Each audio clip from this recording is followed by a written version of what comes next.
Good afternoon, sir. Good afternoon, ma'am. Thank you, sir. Aditi, Yes, sir. very interesting places you not have. Gorakhpur, Sant Kabir Nagar, Kushinagar. Yes, sir. Correct? Yes. Apart from Kushinagar, how many places can you recall connected to the life of Gautam Buddha? Sir, in Uttar Pradesh, Anyway, sir, there is Lumbini in Nepal. There is Shravasti in UP, in eastern UP itself. There is Sarnath, again in eastern UP. There is Siddharth Nagar, Gautam Buddha Nagar in eastern UP in the Terai region. Sorry, sir, Siddharth Nagar in the. okay. Sir, these are the some. What about Bodh Gaya? Sir, Bodh Gaya. What's the significance of Bodh Gaya? Sir, Bodh Gaya is where Gautam Buddha meditated for Under a tree. under a tree What before tree is it? he got. Sir, I'm not sure of the tree. Want to make a guess? Sir, I'm not sure of the tree. It's a people tree or Indian banyan. Anyway, now with your background in economics, Yes, sir. whenever politics and economics mix, nothing good comes out of it. Do you agree? No, sir, I do not agree to that. It has to be seen on a case-by-case basis. Broadly speaking, Broadly speaking, it is the politics that gives teeth to economics, because economics suggests the steps that should be taken and politics implements those steps. So productive relationship between the two is also possible, as we're seeing now that we're moving towards following golden principle of fiscal discipline and increasing capital expenditure. So that could be seen as a way of positive collaboration of economics and politics. I remember a statement by our finance minister 2-3 years back, just after COVID, the third wave or whatever wave of COVID. She was talking about Indian economy, the health of Indian economy, Yes, sir. by number of passenger cars sold. Yes. And she was lamenting the fact that enough cars are not being sold. Now, how can in a country like ours, how is the number of cars sold, how does that reflect the health of the economy? Does it? Sir, number of passenger car is a very good indicator to reflect the status of consumption demand in the economy, and especially for the broad-based consumption demand by the middle income category. So if the consumption goes down, then the sale goes down. So that's how it is related. Doesn't economics by default leave out the poor? No, sir, it does not leave out the poor by default. Study of poverty in economics is only a sort of afterthought. Am I right or wrong?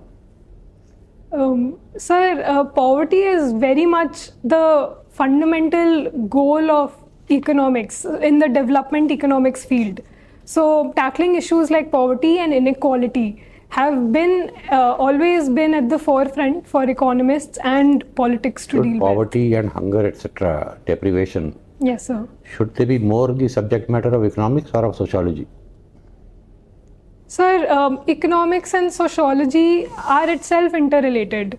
So the economics is a social science. So there is a bit of both sociology and economics. All right, my last question now. Again, it's my understanding. Yes. Do you think economics as a subject is sort of almost completely male dominated? Sir, this year's Nobel Prize was a female economist. One exception does not, they're saying in English, no, that one swallow does not make a summer. Yes, sir. So it has been male dominated in the past, but the change takes time, and we have female economists in India as well and on the global stage. How many women have won the Nobel for economics? Sir, 3 till now. 3. Yes, sir. When did the Nobel Prize start for economics? Sir, I'm not sure of the exact year, but it was in the later half of the 20th century. Okay, my last question connected to this. Yes, sir. Does economics as a subject seriously look at the gender biases in the economy?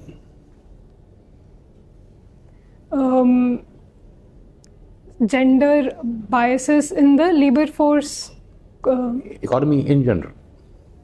Or does it deliberately leave out women? Sir, it does not deliberately leave out women. But it does leave out women. Sir, understanding labor market and dynamics of gender. Labor force participation rate is a very small part of it. I'm Yes, talking about sir. economics as a subject in general.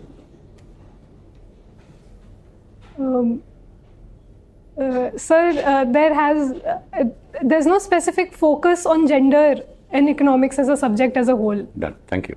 Thank you. Aditi Chapparia. Yes. You have studied, I saw it from your depth, in Mayo College Girls' School. Yes. How it can be college as well as school? Sir, it was actually Mayo College Ajmer, which was the boys' school next to Mayo College Girls' School. And the Mayo College Ajmer was established in 1875. And Mayo College Girls' School was an addition to that. And it was established in 1970s. So which is why the name Girls' School was added to Mayo College. Why they call it college? Sir, at that time, in 1870s, it was named like that, Mayo College. Any reason may be there for why instead of naming it school, they call it college. Sir, I'm not sure of the exact reason. So all big princely states are associated with these institutes. They say this was started by all the Maharajas and on different. Yes, sir, it was established with the princely states and Lord Mayo together in 1870s. And currently in the board, there are certain members of these erstwhile princely states. Do you think these type of schools create a different category in itself, like they are above some other schools? What is your take on that? Sir, the facilities provided in these schools are definitely more than other schools in the country. However, they do not train the students in the way that they feel any difference in themselves. The training makes us humble students, and the kind of activities that we do there keeps us connected very much to the outside world of outside our school. So Because it sends a signal as if it is for a very elite, high class of society, not for a person from a common or middle class family can go there. Is it so? Sir, there is no biases inside the school, so anyone who wants to join can join based on, there's no discrimination in admitting students in the school. Sri Ram College of Commerce was recently in news 1 or 2 days before. You know why? Sir, no sir, I don't know the... Stadium was inaugurated there. Sir, I'll read up about it. Arun Jaitley, in the name of Mr. Arun Jaitley, former finance minister, he was associated with this college? Yes sir, he was Alumni of the SRCC. he was the alumni of SRCC. Okay. You tell me, you come from Gorakhpur. Yes. What is this? Gorakhpur is an important city now. Chief Minister is from there. What is the famous that Gorakh Mutt is there? And what is the main ideology of that mutt? You have been to that mutt? Sir, I've been to the Gorakhnath temple. What have you learnt about it? Sir, it follows Shaivism, and it is related to the Nath Sampradaya started by Gorakhnath himself, and their ideology is basically following a disciplined lifestyle and believing in hard work to go closer to God. So that is their main ideology, as per my limited knowledge. Okay. Your father is has his own business. Yes. What he is doing? So he's a yarn trader, artificial yarn trader. In Gorakhpur itself? He trades from Gorakhpur, but across India. So what is the future of yarn industry? What do you think, being in having an economic background, what is the future of this industry in India, yarn industry? More demand likely to come, or it will, what is your, yes, please. Sir, India is very much focusing on the textile industry and becoming the garment manufacturer for the world. So in that regard, yarn industry has a very promising future. However, there are certain bottlenecks, such as competition with other countries and high import duties in the industry, which increases the cost of production.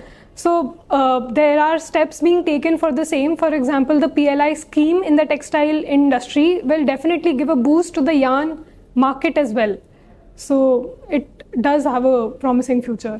Are we exporting or importing? It is being used as a raw material for making textile clothes. Huh? Yes. So are we getting yarn from outside, or we are producing in? Sir, we are producing in India itself. Okay. Okay, you tell me, what is this economic diplomacy? IFS is your second preference. What is this economic diplomacy? Sir, economic diplomacy refers to leveraging one's economic potential to strengthen relations with other countries. For example, integrating supply chain or signing of trade deals which are mutually beneficial for both countries. And sir, economic diplomacy can also be seen in the negative light of weaponization of economics, as China does with its rare earth. So there are both ways to look at economic diplomacy. What is this Tier 2 diplomacy? Sir, I'm hearing the word for the first time. Okay, no problem. Okay, you tell me, Aditi, in your view, what is more important, intellectual integrity or financial integrity? Sir, intellectual integrity is the root and the genesis of all other integrities, I feel. So if one has intellectual integrity, they will be true to their beliefs and they will be true to the values that they're supposed to uphold. So that will automatically get extrapolated to financial integrity. So do you think that person who's having intellectual integrity will definitely have financial integrity? Sir, I believe that there's very high probability of the same. That. Okay, thank you. Thank you, sir. So, Aditi, good afternoon. Yes, sir. Good afternoon, sir. Resources or goods and services in an economy grow linear while money grows exponential. What do you understand by this statement? Did you come across this? Yes, sir. Can I take few seconds?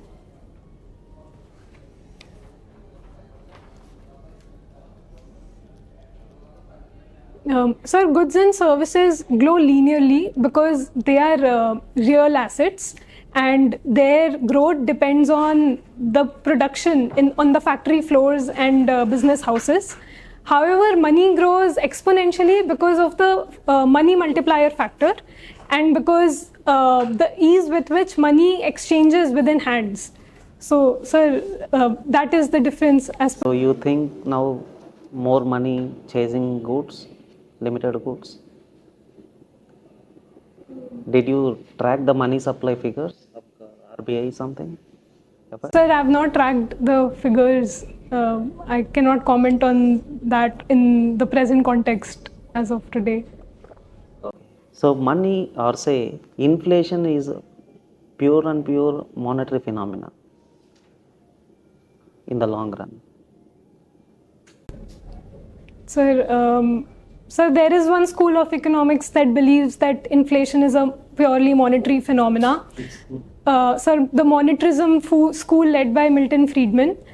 However, the kind of present economic geopolitical situation that we're living in supply side and bottlenecks in the supply side infrastructure also plays a role in inflation, and geopolitical events like wars, etc., also impact inflation. But they are all like 6 months, 3 months, 1 year. What is explaining the inflation of compared to 10 years, 5 years down the line? It is pure and pure monetary phenomenon. But in the long term, yes, it's a monetary phenomenon. Okay, anyway, going to the next topic. Chinese real estate. There also more money chasing limited resources. Do you see such thing happening in Indian urban real estate?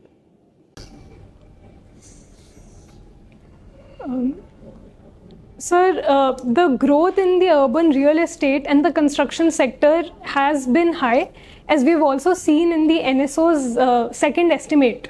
So, in my opinion, the supply side is also working in this field. So, in the near future, at least, I don't expect to see a phenomena where too much money is chasing lesser urban estate in India. Okay. So, with respect to the GST and income tax, Yes. or direct taxes, corporate tax, or all these, India is still one of the highest taxing countries. So, what do you think the optimal tax rate for GST or the direct tax in India, so that it can boost investments? So the optimal tax rate will differ in different sectors and amongst different classes of the group of the society. So based on that and based on facts and figure, I think it will be more appropriate to calculate the optimal tax rate. I have very limited knowledge to determine that at the moment. Okay. So, one last question. So, there is a global economic slowdown going on, and you are talking about monetarists and schools of thought. What would monetarists tell the cause of this slowdown? What would a Keynesian tell about this slowdown? So a Keynesian will say that it is an issue of aggregate demand, and the economies need to increase their government expenditure to support aggregate demand and help the economy come out of the recession. You are telling the solution. Next, monetarists. The monetarists will, however, say that it is a monetary policy phenomena, and the government need to be non-interventionist and wait for the market to play its own role and the recession to go. Okay, thank you. Okay, good afternoon, Aditi. Yeah, so do you see that we are reaching the world of the end of globalization or re-globalization, or what would you like to call it? Ma'am, in my personal opinion, I feel the wave of deglobalization are just temporary hiccups, because the economy is already so deeply ingrained with each other in supply chain that I do not see any end of globalization or deglobalization. However, there are policies that show that we will move towards friendshoring and making globalization safer for the countries by integrating our economies with more reliable countries or increasing our domestic capacity. But I wouldn't say deglobalization will happen. Okay, fair enough. We are following the path of inclusive, equitable growth and development, right? But when I saw the pre-Ambani wedding bash, I don't know whether, what are we trying to show with that? And do you think, apart from what we see, was there lots of stuff going on behind the scenes which you may have been able to gauge as an economist?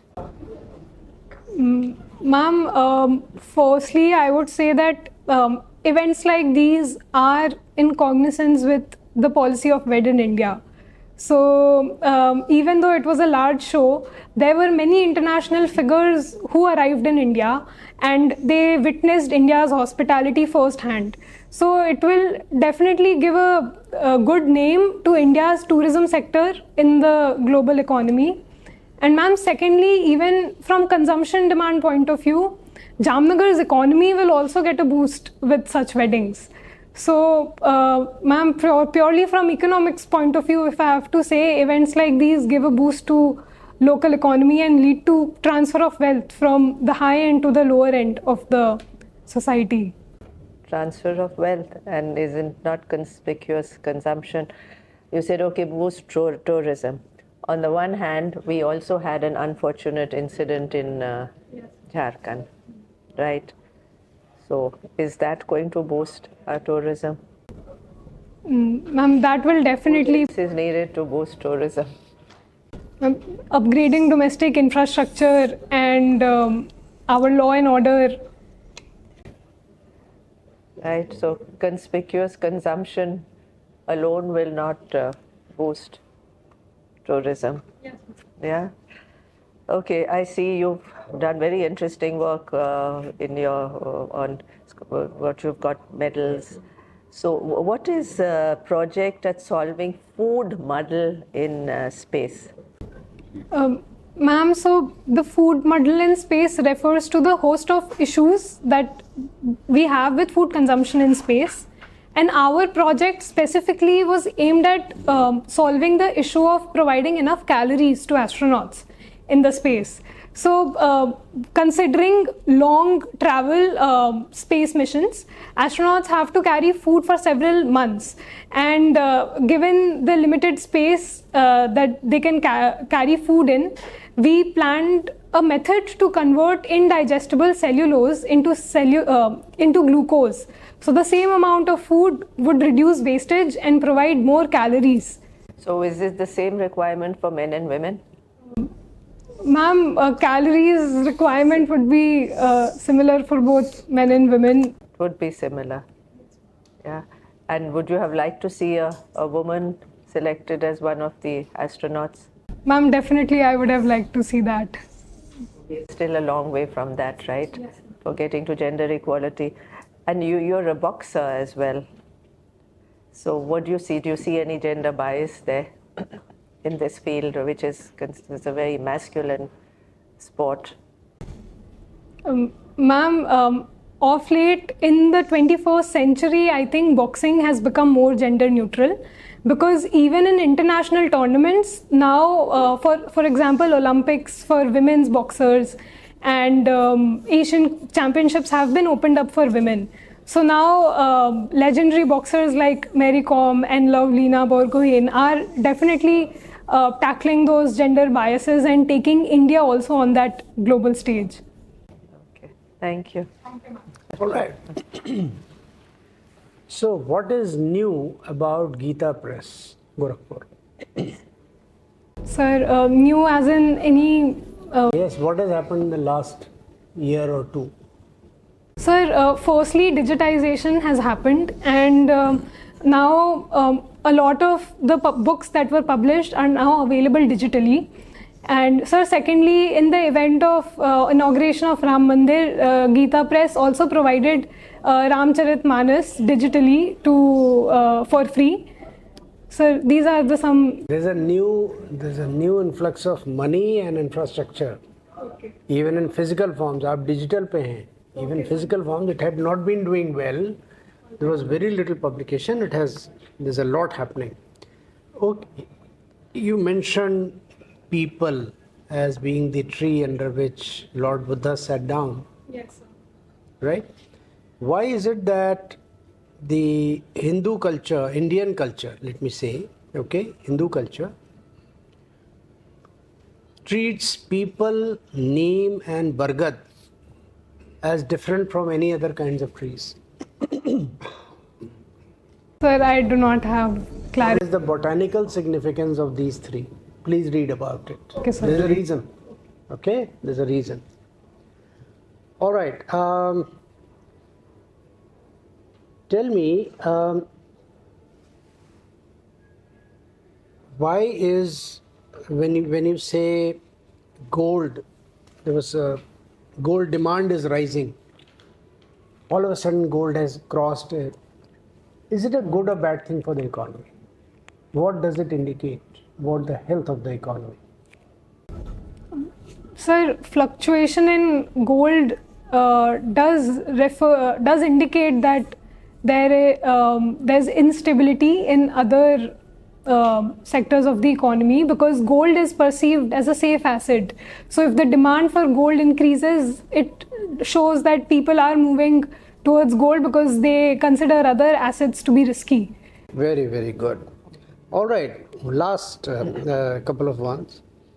Why is it that a very good car called Nano simply collapsed? What was wrong with Nano? Sorry, nothing was wrong with Nano. What went wrong with Nano? Sir, I do not have much clarity on this. I'll read up more about it. The reason why you're talking about motor cars and everything as an indicator. Yes, sir. Everything was going good. Lots of research, lots of design. What went wrong? Read about it, please. Okay, the CAA, which has been yesterday adopted, it's now fait accompli. All right? Certain areas have been exempt. People residing in those areas are not eligible to apply for fast track inclusion as citizens, putting it legally. Why? What are those areas and why? Sir, I haven't read the new policy. Okay, let me help you there. The entire northeastern states and Lakshadweep. So why these areas? Sir, in the northeast, there's the demand from the local people. There are concerns about their own demography. So, which is why maybe more consensus has to be formed before it could become applicable there. Okay, let me take you on a side question. What can you tell me about the Chakma refugees and the Bru refugees? Sir, the Bru refugees are from Mizoram, and they're currently residing, they've gone to Tripura, so, but I do not have enough clarity on their present status right now. Okay, what about Chakma? Sir, Chakma refugees are from Nagaland, but I do not have enough clarity on that as well. Bangladesh. Anyway, read about it. Yes. Okay? That brings us to the end of your interview. Please. All right. Thank you. All the best. All the best. Okay. Yeah. All the best. Yeah.